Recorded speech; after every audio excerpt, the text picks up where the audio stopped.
Good evening and welcome to Aware on the Air, an unrehearsed panel discussion of the U.S. government's wars and the racism they inspire. We're recording this at noon on Tuesday, November 29th, in the studios of Urbana Public Television, Urbana, Illinois. Our program is presented by members and friends of AWARE, a local peace group. The name AWARE stands for Anti-War, Anti-Racism Effort. I'm Carl Estabrook. Members and friends of AWARE work to publicize the vicious war-making for which the U.S. government is responsible. Like all American presidents for more than a generation, President Obama is today making war around the world. And now his administration is threatening Russia with war in Syria and beyond. Since World War II, U.S. presidents have killed more than 20 million people in 37 nations. The U.S. remains, during the Obama administration, what Martin Luther King called it long ago, the greatest purveyor of violence in the world today. When his second term ends in January, Barack Obama will have become the first U.S. president ever to have been at war throughout 2 presidential terms. He has attacked 8 countries, 2 more than George Bush, and he is today conducting what has been called the most extreme terrorist campaign of modern times, his drone assassinations. He's killed thousands of civilians with drones, including U.S. citizens and hundreds of children. The New York Times says he chooses the targets himself from lists prepared by the CIA. In addition to conducting wars throughout the Mideast, the Obama administration is acting with belligerence towards China and promoting an ongoing proxy war against Russia and Ukraine. That war has already killed more people than Israel killed, with U.S. permission, in Gaza in 2014. The president is risking war with both Russia and China, even nuclear war.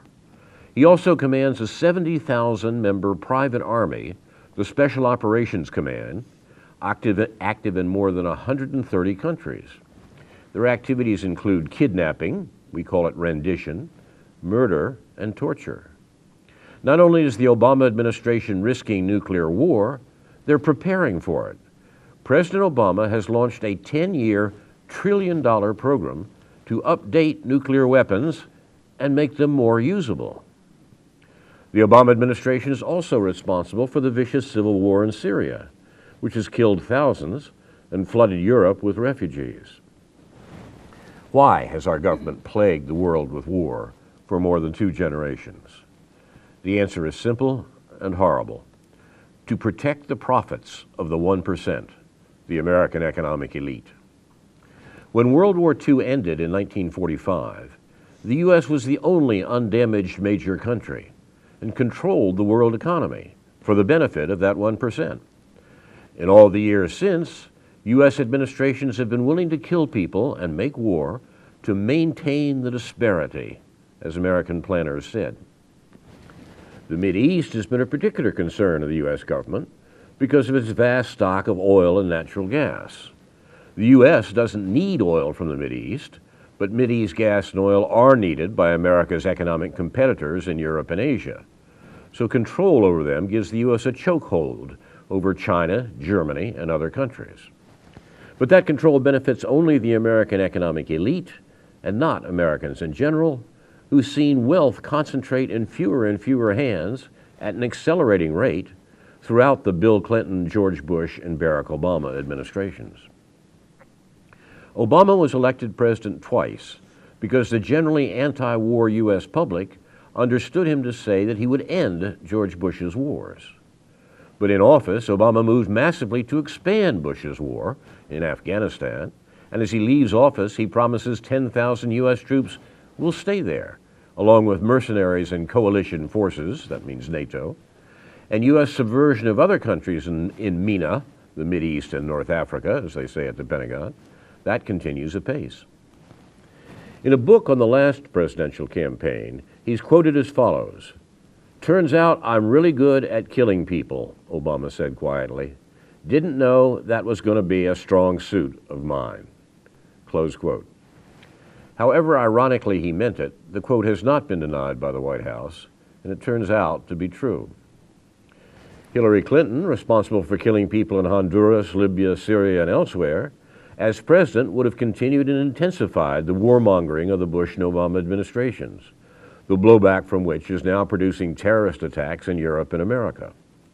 She made quite clear in her campaign that those who voted for her were voting for expanded warfare in the Middle East, and probably military confrontation with Russia elsewhere as well. Clinton is both a neoliberal, which means more inequality, and a neoconservative, which means more war. But interestingly enough, Donald Trump isn't. Even in the face of opposition from the U.S. military, Clinton demanded a no-fly zone in Syria, threatening to shoot down Russian planes, which are in that country legally, with U.S. planes, which are not legally in Syria under international law. The leading liberal candidate for chair of the Democratic National Committee, Representative Keith Ellison, promises the same. But the top U.S. military commander, Marine General Joseph Dunford, the chairman of the Joint Chiefs of Staff, told a Senate Armed Services Committee 2 months ago that the enforcement of a no-fly zone in Syria would mean a U.S. war with both Syria and Russia. The CIA demanded that Trump not be elected. Pentagon generals demanded that he not be elected. The pro-war New York Times, taking a breather from its relentless low-rent Putin smears, demanded that he not be elected. These tribunes of perpetual war are terrified that the multi-billion-dollar business of war, by which the United States maintains its dominance, will be undermined if Trump does a deal with Russian President Putin and then with China's President Xi Jinping. Their panic at the possibility of the world's great power talking peace, however unlikely, would be farcical if the issues were not so dire.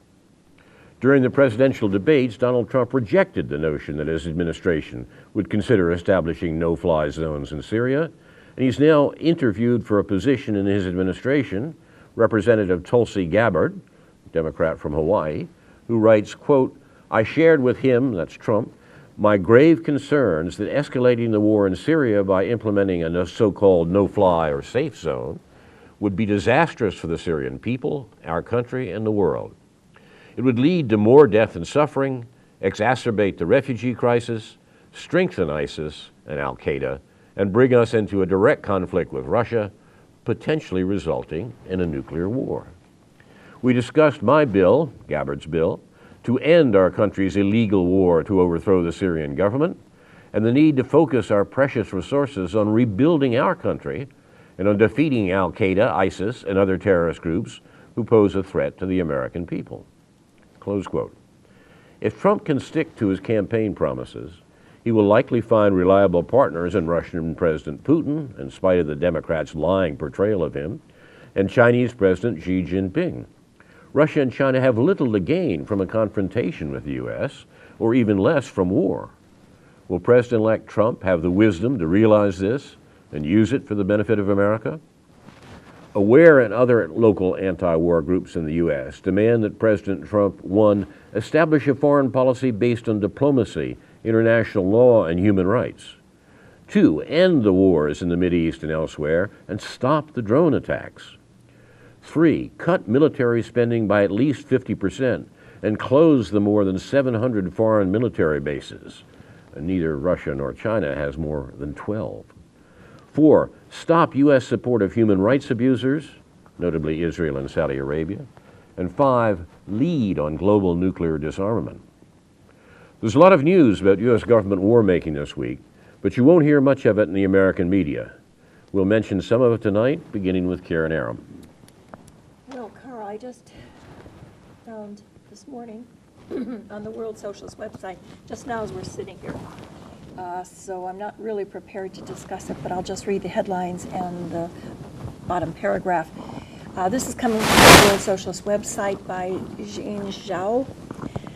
He said Israel carries out airstrikes against ISIS ally in Syria and talks about, let's go down here, the increasingly close relations between Israel and the Islamist forces coincided with the start of oil exploration by a U.S.-Israeli corporation in Syria's Golan Heights, seized by Israel in the June '67 war and later illegally annexed to Israel. In April this year, Israel held an unprecedented cabinet meeting in the Golan Heights. Netanyahu declared The Golan Heights will remain in the hands of Israel forever, and Israel will never withdraw from the Golan Heights. He apparently planned the meeting to preempt any possibility of Israel returning the Golan as part of a future peace deal for Syria. Now, Sunday's airstrikes were the first time that Israel has intervened in an open clash with forces linked to ISIS. It highlights the increasing danger of the regional powers, including a nuclear-armed Israel intervening directly in the war. It comes in the wake of two other developments. First, Israel's to take delivery next month of its first Lockheed Martin F-35s that can evade enemy radar while flying at supersonic speeds and can successfully target Iranian facilities, which is one of the concerns. Second, a U.S.-backed extremist militia previously designated as a terrorist organization in southern Syria in Quneitra province is to be armed with portable surface-to-air missiles capable of shooting down Syrian aircraft as well as Russian warplanes that have played a key role in providing air cover for the Syrian army against the al-Qaeda-linked rebels. These developments are part of a broader push by the U.S. and Israel to create facts on the ground, quote unquote, under conditions where the Assad regime, with Russia and Iran's backing, has been gaining the upper hand before Donald Trump, who has indicated that he would seek to improve ties with Russia and reduce U.S. involvement in the Middle East, assumes power in January. So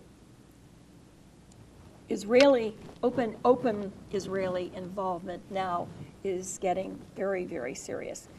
And it lends credibility to everything you've been saying, Carl, that we have to look at what the Obama administration is going to be doing now before Trump takes power January 20th.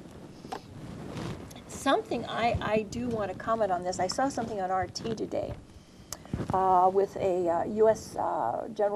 Major General retired.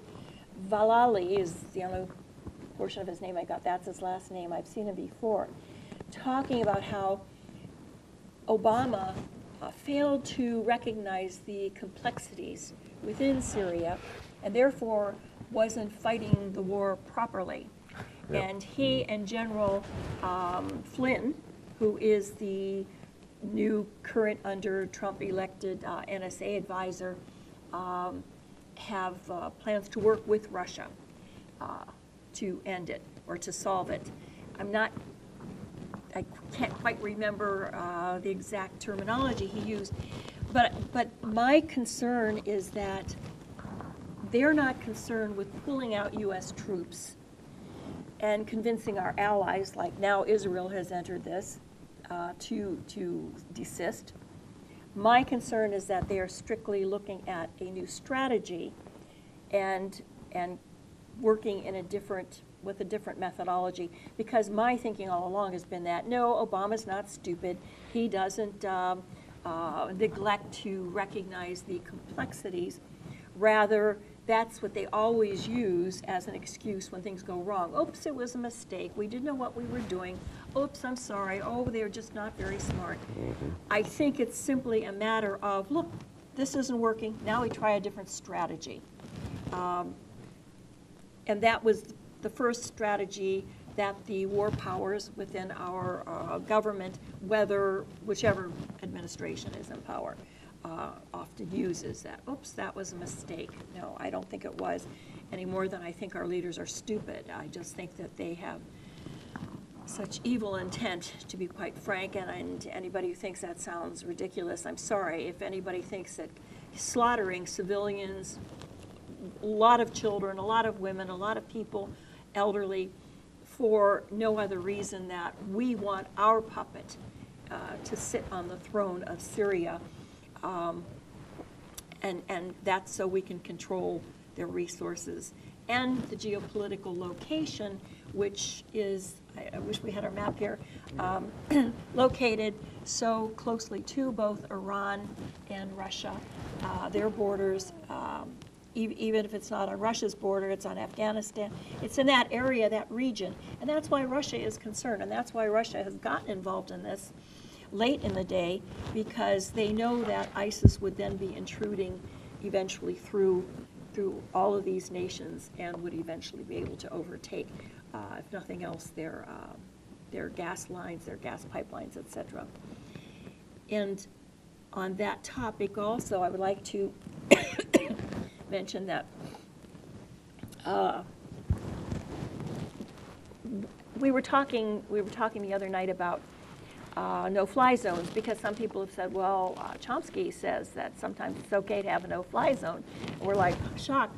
But those of us, unlike you, who recognize that there's more meaning to a no-fly zone, and this is where I come in with intent. What Chomsky has said is that it does have to do with intent. And if it's to open a humanitarian corridor, providing safe zone for civilians, then it's okay. And that's exactly what Russia has done in Aleppo, East Aleppo, to allow the civilians to leave. They haven't gone in and bombed the infrastructure and destroyed the people, and killed the people in order to do this, as where the kind of no-fly zone that Hillary was recommending, that, you know, we can say, well, what was her intent? Of course, she would say, oh, well, the intent is to save people. But we know that that was not the intent with Libya. The intent when they implemented a no-fly zone was to start war and destruction, and they demolished all of the infrastructure in the area, killed a lot of people. And if they were to do that over Syria, which was one of her goals if she had been elected, it would be tantamount to a war with Russia, who has their planes there. And now when I'm seeing that Israel has their planes there, it's getting more serious all the time. So I'll stop there and let you comment. You're more familiar with what's happening in Aleppo now than I am. Well, the situation in Syria is complicated from the beginning by essentially outright lies by the United States about what the government is doing, and also perhaps by some real disagreements within the U.S. government, within the Obama administration, about what the U.S. should be doing, basically about whom the U.S. should be killing in Syria. And it seems to me that the situation in Syria and the killing spree that the United States has supported there has been as wretchedly reported as anything in my experience in the American media. It's not as surprising at all that most Americans have no idea what's going on in the Levant, in Syria, in the Middle East. Because the U.S. government has, and with the help, of course, of a compliant media, have done all they possibly can to misrepresent what the U.S. is doing. Mm-hmm. And it's really worthwhile sometimes to go back to first principles to understand why the U.S. has 1,000 military bases around the world, right. And why the U.S. The nice Mr. Obama has attacked 8 countries, most of them in the Middle East. The overall American policy in the Middle East, basically since the Second World War, has been a matter of trying to control energy resources, oil and natural gas. And normally that can be done by essentially arranging for compliant governments in the region. But every now and then one of those governments goes off the reservation, and the U.S. has to kill a lot of people in order to get that government back in the line. That's basically what happened with Iraq. It is complex, but what it led to was arguably the greatest war crime of the 21st century, unfortunately so far. That is the invasion of Iraq in 2003. As someone pointed out at the time, if the principal product of Iraq had been asparagus, the U.S. would not have sent the Army, sent the American Army and NATO into Iraq. That's right. It was a war for oil, but not in the simple way of saying, well, we have to have their oil in order to make our factories run. That's simply not true. The U.S. gets very little of the oil used to make American factories run from the Middle East. It gets most of that from Saudi Arabia, and that accounts for only, at most, 10% of what the U.S. actually burns in American automobiles and factories.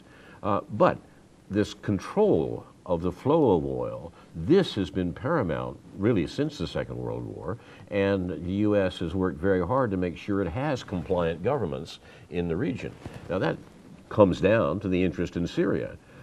Syria, as the principal ally of Iran, has been not entirely under American control, and I stress the entirely because in fact the Syrian government, for good or ill, has often been able to find its way clear to cooperate with the United States. For example, the U.S. in the renditions, the kidnappings that special forces do around the world, for a while there were sending the bad guys, the opponents that the U.S. kidnapped, to Syria to be tortured.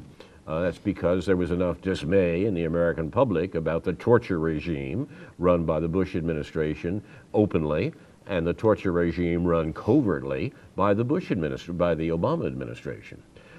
Syria cooperated in that, but unfortunately, Syria developed. Unfortunately for Syria, it developed an opposition, a domestic opposition, that the other allies of the United States in the region, notably Saudi Arabia and Qatar, thought that they could use to their advantage to reduce their enemy Syria, which was the ally of Iran.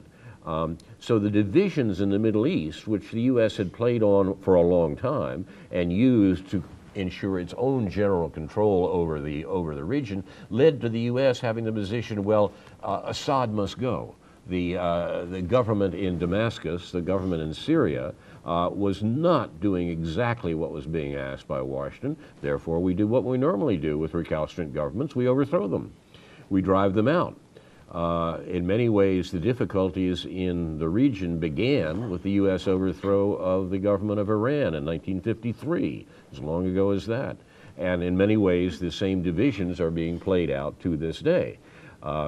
In this context, the fight in Syria has been a fight in which a legitimate and multicultural, multi-religious government, they were no prize, I think, in terms of human rights, but nevertheless a popular government in Syria, run by the Assad family, was attacked by jihadists.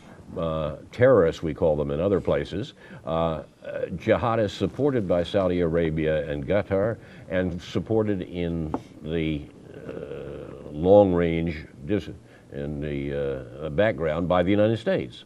The U.S. wanted to overthrow another government in the Middle East for its own geopolitical purposes, for its own control of the energy resources of the region. The U.S. has been very successful, we might say, in overthrowing governments in the Obama years. The U.S. promoted a coup against an elected president in Ukraine and produced a war in Ukraine that has killed more people now than Israel killed in Gaza. Now, under these circumstances, the impunity of the American policy, the notion that it could overthrow governments whenever it wanted to, ran into a little trouble in Syria, because just at the point where it looked like the Syrian government was going to be overthrown by the United States and its proxies through Qatar and Saudi Arabia, its jihadist, its radical Islamic proxies, Russia stepped in and defended its ally, the legitimate government in Damascus, against a domestic insurrection. The screaming in Washington was outrageous. How dare Putin interfere in a place where we interfere?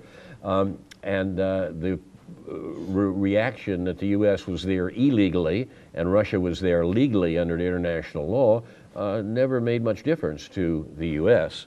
But now we've come down to a situation in which the American-backed jihadist forces are being defeated by the Syrian government forces and their Russian allies. This story, this account of how general U.S. policy has worked out on the ground in Syria, with the deaths of hundreds of thousands, with the deaths of thousands of people, and the refugee status of hundreds of thousands, this story has not been told to most Americans. Very few Americans know who the parties are in the war in Syria, and even fewer seem to know what exactly the United States government is doing there, because of course that government lies about it. Well, this whole story has taken on a change just in this last week. In this last week, the jihadists that the U.S. were sponsoring, which control half of the city of Aleppo, less than half of the city of Aleppo, have been seriously defeated, seriously set back. They're not defeated entirely, but seriously set back by the Syrian government and its Russian allies. And this caused tremendous problem for the American government, particularly for Secretary of State John Kerry, who has been, it is said, negotiating with Russia about dealing with the Syrian problem. It's caused a tremendous problem there because the Obama administration knows that the Trump administration has said that the support for jihadists in Syria should stop. And so Secretary Kerry has been running around all this last week saying that, oh my goodness, we've got to save the jihadists in Aleppo who are being defeated by a combination of Syria and Russia and are going to be abandoned by President Trump when he comes into office. So here, I mean, if it weren't for the fact that people were dying from this, it would be funny, because what Kerry is doing is trying to make sure that the remnants of their illegal army in Syria, the remnants of this jihadist force in Syria, won't be entirely defeated by the legitimate Syrian government and their Russian allies. The account of this, one of the few reasonable accounts of this in the last week, ends as follows. The military success of Damascus, that is the Syrian government, the Assad government, the military success of Damascus in Aleppo. Aleppo is the second largest city in Syria and is divided, as I say, between the Syrian government and the forces backed by the U.S. The military success of Damascus in Aleppo comes as U.S. Secretary of State John Kerry is engaged in a last-ditch effort to convince Russia to stop the operation, that is, to stop the war against the insurrection in Syria, according to the Washington Post. The Washington Post is the CIA's favorite newspaper and a good example of what the U.S. government is actually thinking if you read between the lines. The diplomat, that is Kerry, reportedly wants to keep rebels in control. Rebels is the word that the Americans use for the jihadists that is supporting against the Syrian government. The diplomat, Kerry, reportedly wants to keep rebels in control of part of the city before President-elect Donald Trump takes office in January and withdraws Washington support from the militants. Militants are rebels, as in the previous line, that is, the jihadists, the radical Islamists that the U.S. is sponsoring. Now, if this isn't complicated enough, it's complicated further by the bodyguard of lies that the U.S. sends out with the compliance of the American media about what it's actually doing. And so we have this, as I say, funny if it were not so horrible, picture of Kerry running around in the Middle East trying to make sure that the thugs that we've hired to overthrow the Syrian government so we can control the resources of the region don't get defeated by the Syrian government and its allies. That's what the Obama administration is doing in its last days. This is not only a crime, it's ludicrous. And if more Americans knew about it, we would be even more, I think, appalled at what the government we are responsible for has been doing. The situation is horrible, but it's not serious. Comments, Karen? not so much on what you have just said here, but on something else that I'm just reading. Brace yourself, Carl, for this one. Okay. From the same source, but written by Patrick Martin. This was also today. In major actions reported only briefly by the establishment press, President Obama has given vast new scope to the Pentagon's JSOC, or Joint Special Operations Command, authorizing it to carry out assassinations across the globe. The units of JSOC have long been employed by the chiefs of the 6 major regional military commands, such as CENTCOM, which covers the Middle East and Central Asia, to conduct counterterrorism operations. One such unit, SEAL Team 6, which carried out the assassination of Osama bin Laden. But he has approved a proposal to give JSOC independent authority to operate outside the regional commands, essentially as a globalized assassination force. JSOC units will bypass the regional commanders and report directly to Special Operations Command, or SOCOM, in the Pentagon. So that's Special Operations Command now in the Pentagon. According to the Washington Post, Yeah. already CIA's lost paper. all, yeah, exactly. I mean, they've lost all their credibility for their article related to fake news. But here's something that is probably credible. The missions could occur well beyond the battlefields of places like Iraq, Syria, and Libya, where Joint Special Operations Command, or JSOC, has carried out clandestine operations in the past. When finalized, it will elevate JSOC from being a highly valued strike tool used by regional military commands to leading a new multi-agency intelligence and action force. Now, the mandate of the new formation, to be called the Counter-External Operations Task Force, or XOPS in Pentagon jargon, will embrace the entire the entire planet. This means U.S. military death squads could be sent to virtually any location, from European cities to South American jungles, including the United States itself. So according to the Post, a reorganization making counterterrorism an independent global command has been discussed in the Pentagon for 15 years. Okay, so it's not new, or since 9/11 terrorist attacks, but it was always rejected on the grounds that it would cause friction with the regional commanders and create duplication in command structures. Now, the newspaper did not address the question of why now, a decade and a half later, the Obama administration has decided to press forward with the new global counterterrorism initiative. The decision is likely, at least in part, a response to the debacle of the U.S. war on terror, quote unquote, from the standpoint of the global aims of American imperialism. The U.S. wars in Afghanistan, Iraq, Libya, and Syria, and repeated drone strikes in other countries, which include Pakistan, Yemen, and Somalia, have inflicted catastrophic levels of death and destruction. But they have not achieved the hoped-for hegemony, control, I still have trouble saying that word, I'm sorry, hegemonic control of the region and its vast energy resources. Exactly. Obama's decision represents a determination to escalate U.S. military violence in Central Asia, the Middle East, North Africa, and beyond. Now, another consideration is likely that the possibility that the ongoing military offensives against Islamic State territories in Syria and Iraq, and particularly the siege of Mosul, could lead to thousands of ISIS militants turning to terrorist attacks outside the Middle East.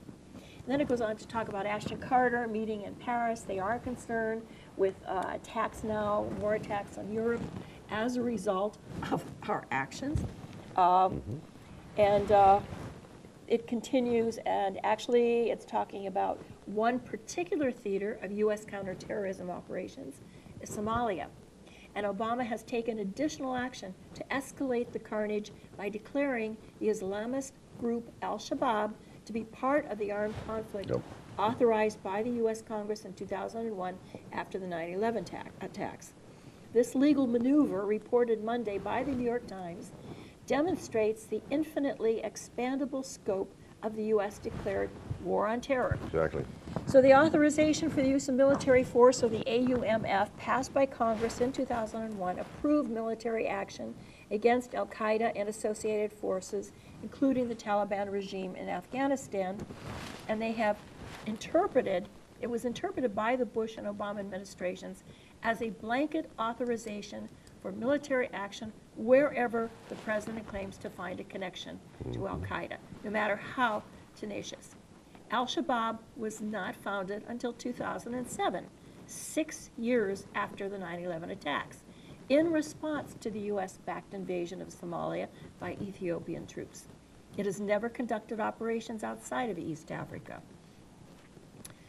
I'm going to stop there. I know it bores people when I just read, but since I just got these articles when I sat down here.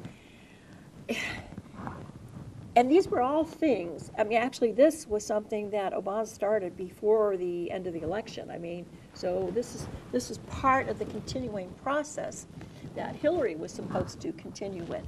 We don't really know what's going to happen now under the Trump administration, given the military people that he has appointed to be some of his advisors, since we know also that there has been, as you say, what is the word I want, contention between some of the people within the State Department, some within the Pentagon, some within the various multinational corporate conglomerates, et cetera, et cetera. So where this is going to go, it's hard to say.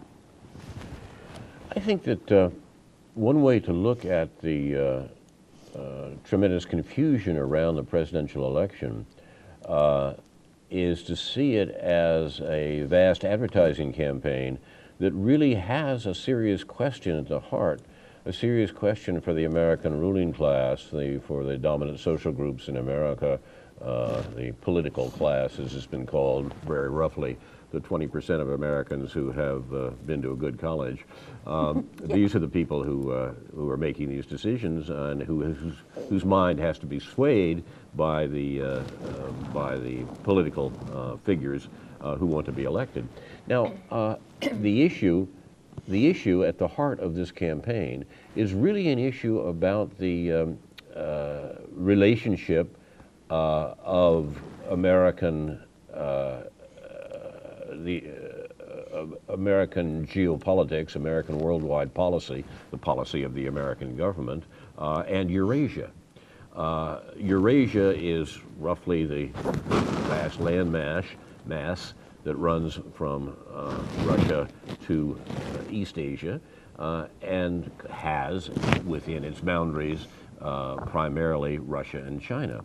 U.S. foreign policy has regarded Russia and China for more than a century as the real concern of what has to be controlled so that the American 1%, the dominant social groups in America, can continue their economic hegemony, as you say, of the world at large. This means that Russia and China have to be controlled. And the argument in the American election, the Trump-Clinton election this year, is how to control Russia and China. Donald Trump, for all his failings as a human being, is the first major political, the first candidate of a major political party in 40 years not to be a neoliberal and a neoconservative. He's the first one to say that we should do deals with Russia and China, not attempt to control them by military means. Now, Hillary Clinton is exactly on the other side of that debate. Hillary Clinton in office and in the political tradition she speaks of is very much part of this tradition that is attempted to control Russia and China by military means. It was Clinton when Clinton was Secretary of State that the conflict with China in the South China Sea got underway, and Clinton.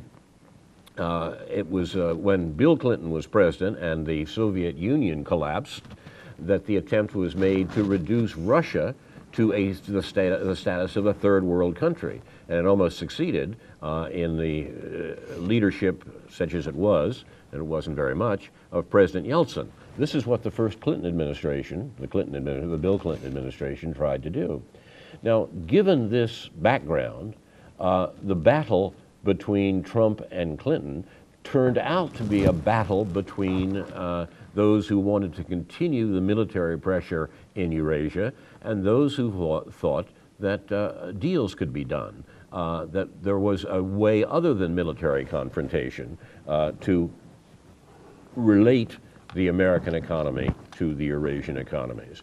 Now, this got lost with the peculiar personalities of these two presidential candidates and the immense confusion surrounding the presentation of their views to most Americans. But it seems to me it's at the heart of the real division, and that shows up in such things as Secretary of State Kerry running around right now trying to make sure that the American war policy in Syria won't be seriously harmed by Donald Trump.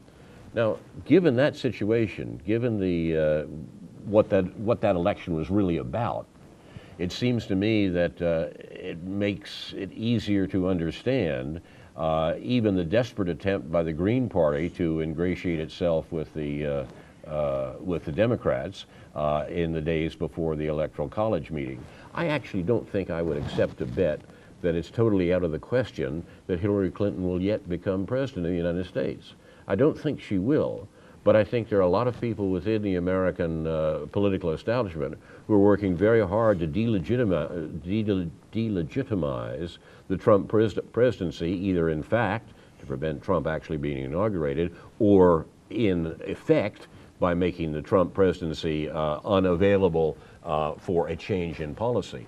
We've seen this in part by something Karen referred to, and that's the great rush of neocons, the war party in the United States, the war parties to the Trump administration in the last week and so, attempt to try to suggest that the constant neocon, the constant military policy of confrontation with Russia and China has to be continued by the Trump administration and not abandoned, as Trump did indeed say during the campaign. That's one level at which the debate is going on. The outcome of this, it seems to me, is not clear at all. How much purchase the war party will have on the next presidency is an open question. And it's in some ways a more important question than whether Donald Trump will actually be inaugurated on January 20th. In other words, the neocons can accomplish their aims of maintaining the war posture even if Donald Trump becomes president, if they can influence his policy, his administration, to the extent to which they've been able to influence the administration of Barack Obama. Now, Obama's nobody's dummy. He knew what he was doing. He knew all along he was working with the war party, supporting the war party, even when he ran for president on the grounds that he had to pretend that he wasn't. And so as a result, the war in Afghanistan will continue after Barack Obama is at best a fond memory in the American presidency. Now, under these circumstances, it seems to me that the real fight right now in the next month is a fight over the war policy of the United States. That's what the argument's really about. And the other issues about what wretched people Clinton and Trump happen to be themselves, that sort of recedes when the real question is war, and as a number of people have pointed out, and as Karen mentioned, up to and including nuclear war. This is serious. Okay, and can I jump in here? It's not clear that the American people know it. Go Yes, ahead. let me jump in here. First, I disagree that Jill Stein asked for a recount because she wants to ingratiate herself with the Democrats, all right? Why is she doing it then? I'm sorry. There are a lot of reasons why. I'm not prepared to quote Glenn Ford or Bruce Dixon of the Black Agenda Report or what's his name, Baraka, who has written eloquently on this. Even from people who, like myself, do not support the idea of a recount, at least initially, not understanding her intent and thinking exactly as you are that, oh, she's supporting Hillary Clinton and this is going to give them the vote. But the fact is she's trying to really lay it out there how are our elections legitimate, given we know that electronic voting, whether it's the touch tone, I don't know what you call it, electrically, or with computer, is not hackable. And her brief statement saying we have to do this to ensure that they weren't hacked or by Russian hackers, people have taken that to assume that she supports this conspiracy theory promoted by the Democrats that Russians have been hacking everything, including our election. She was just making that statement, I believe, just for all those conspiracy theorists that, look, let's prove who has done what and if. Now, the other reason, the real reason, I think, is to determine, did they only get like 1% of the vote? Or did they actually, and I'm referring to the Green Party, get close to 5%? If they had gotten a 5% vote, then they might have actually, then in 4 years from now when they ran, they not only would get funding, but they would also be allowed to participate in the debates. Now, some people are saying, well, she's getting a high profile out of this, and even people who, like myself, respect Jill Stein think that, yes, she's getting a lot of publicity over this, not to mention money, because the money that goes to the recount, anything that's left over will stay with the Green Party and can be utilized in future, the money that they were not able to raise in their campaign. But all of that aside, that's why I keep saying intention is important, and I do not believe her intention is to ingratiate herself with the Democratic Party. But I am really sick of talking about the election. What I would like to say is this about Donald Trump. And I recognize, Carl, you and so many people out there, especially journalists, investigative journalists, and foreign nationals who were very supportive of Trump because of his stand on war, at least as he spoke in support of sitting down and talking with Putin, sitting down. I just keep coming back and thinking, I hope he's right. And I hope we have averted World War III with Russia and maybe China. But he sits down with Putin and he has this nice little chat. Hi, Vad, nice to talk with you. Great time, food's good. How about returning Crimea to Kiev, to the Ukraine? What's Putin going to say? Bloody hell no, okay? But and then what's the Putin is result? right there, huh? What I'm saying is that Are you saying that Crimea should be returned to Ukraine? certainly not. And I'm saying that Putin is not going to do it. I'm just hoping that Trump doesn't think that that's the kind of thing he can sit down and talk with Putin and get these types of concessions from. We don't know what Trump is going to sit down and talk to Putin about. But if that's the kind of concession he's expecting, no, Putin's no dummy. He's a very smart man, and he is not going to return Crimea. And then what are we going to have? If when Trump, so again, we don't know what the intentions are of any of our leaders at this point. We knew what Hillary's were, okay? But we don't know what Trump's are. So if that's his goal, return Crimea to the Ukraine, it's not going to happen. And then where are we? But what I'm trying to say is that we have to really take a wait and see really look at this from a wait and see point. But at least he's willing to talk. Now, China has already made their statement that they don't see any change in relations with the new current regime taking place. And I do say regime, elected or whatever, in the United States. They don't see any change in the policies. But that's because they, like me, are skeptics. Until anybody who says that, well, we're cementing better relations with China, until I see our battleships removed from the South China Sea, I don't consider it cementing our relations.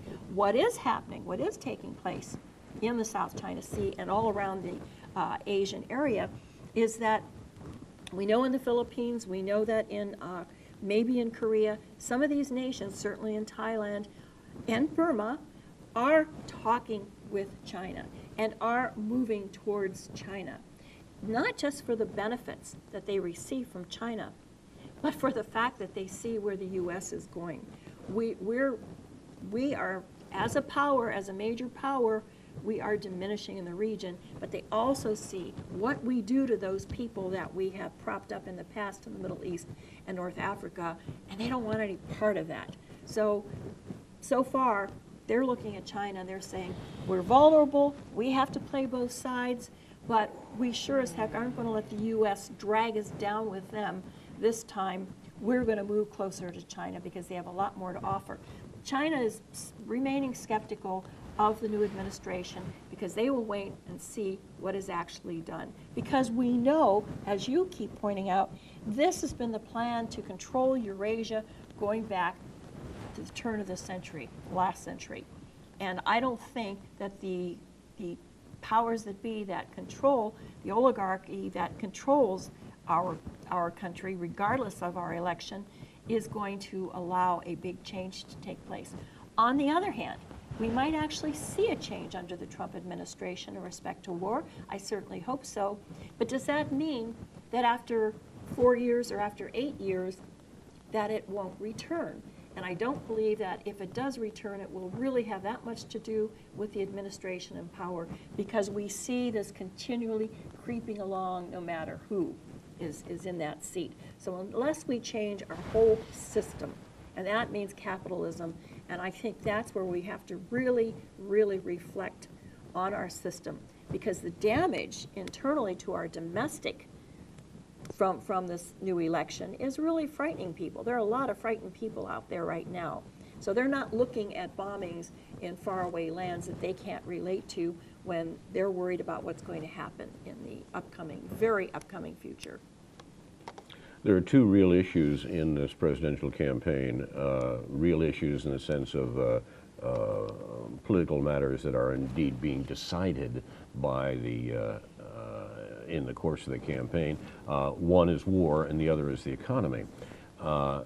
People have recognized in a way that would have seemed impossible to the cognoscenti even a month ago, that the election of Donald Trump, like the Brexit vote in Britain and the possible emergence of Marine Le Pen as president of France, that all of this represents a revolt of the working class, that it's nothing less than a rejection of a generation-long economy that has resulted in the immiseration of working people, not just in the U.S., but there as well, and that the political revolt of the political response to this, however inchoate, however unclear, in part because there's been a careful removal of the people who might lead that sort of revolt, a removal, I mean, by delegitimization, so to speak, of those positions like Bernie Sanders. The movement is the same in each of these cases, and it's a movement of the people who have been hurt by the economy of the last generation, or understand themselves to have been hurt by it, in that the possibilities of their lives do not seem to be like the possibilities that their parents' lives offered. This was the reason that Trump's position, that Trump's campaign motto, "Make America Great Again," had such a purchase on the American public. This is what they meant. This is what they understood by it, an economic transformation that could not be produced by the neoliberal policies of recent presidencies, Obama and Bush alike, and Clinton as well. Those policies are consistent. Now, under those circumstances, when this sort of revolt is taking place, the decisions on these issues are going to be fought out in a battle by night.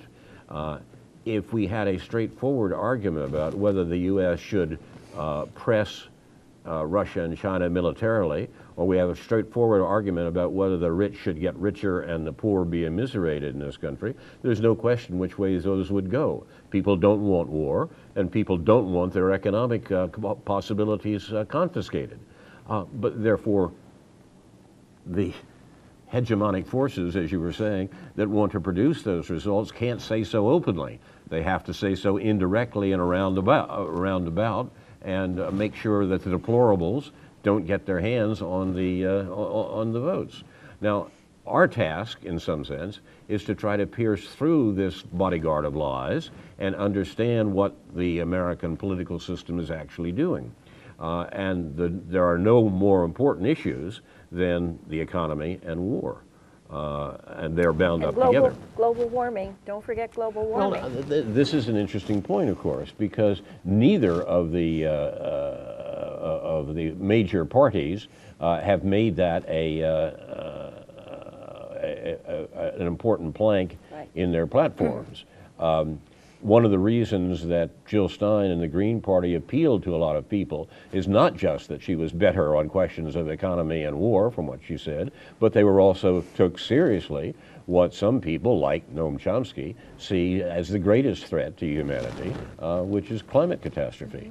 Now, unfortunately, our ability to deal with that apparently has been blocked by the war and economy questions that don't, in fact, allow us the occasion to talk about this perhaps much greater question. Yeah, and if you look at what's happening at Standing Rock, and that's under the Obama administration, let's face it, people, our government is doing nothing. Exactly. Either to prevent further deterioration of the planet, but also to protect our water protectors. That's the Native Americans. So people are so afraid of the fascism that they see Trump bringing in, but you better look at the fascism that we have currently from, I'm using the wrong, I know the term is used incorrectly, but basically for Middle America, that's the way they often see it, the fascism that is being promoted by the current Obama administration when you look at what is happening at Standing Rock. Those of us who have a chance to talk about this at all publicly, I think, would do well to unpack that term fascism. Okay, brutality. How about brutality? Well, just brutality then. Okay. Yeah. I think it's much more important to try to figure out what the policies that will actually be supported by the various groups involved will be, and try to make some determination about it, and to bring some pressure to bear on it. I mean, in our lifetimes, we have seen two major political transformations in the U.S. as a result of popular pressure, a lot of other things as well, but popular pressure contributed to it in both cases. That's the civil rights movement and the anti-Vietnam War movement. Well, it seems to me that in the position today, we need everything that was accomplished in the civil rights movement and the anti-Vietnam War movement to be brought to bear on the real problems facing America today, problems that arise from the hegemonic control of America by the economic elite, by capitalism in short, but by the situation that we find ourselves in general. You have been watching Aware on the Air, an unrehearsed panel discussion presented by members and friends of Aware, the anti-war, anti-racism effort of Champaign-Urbana, a local peace group, in the 48th week of 2016. Our show is produced and directed by Jason Liggett and Joseph Cash. Thanks to him also, this program and others like it will be available on YouTube. See our Facebook page for articles referred to by the panelists and announcements of upcoming events. Finally, Aware honors those who reveal the crimes of the U.S. government, which the rest of the world knows about but Americans don't. Manning, Assange, Snowden, and others who are being persecuted by the Obama administration. Now, this is Carl Estabrook for Karen Aram, Karen Evans-Levy, Stuart Levy, David Green, David Johnson, and other members and friends of Aware, saying in the words of the late Edward Murrow, good night and good luck.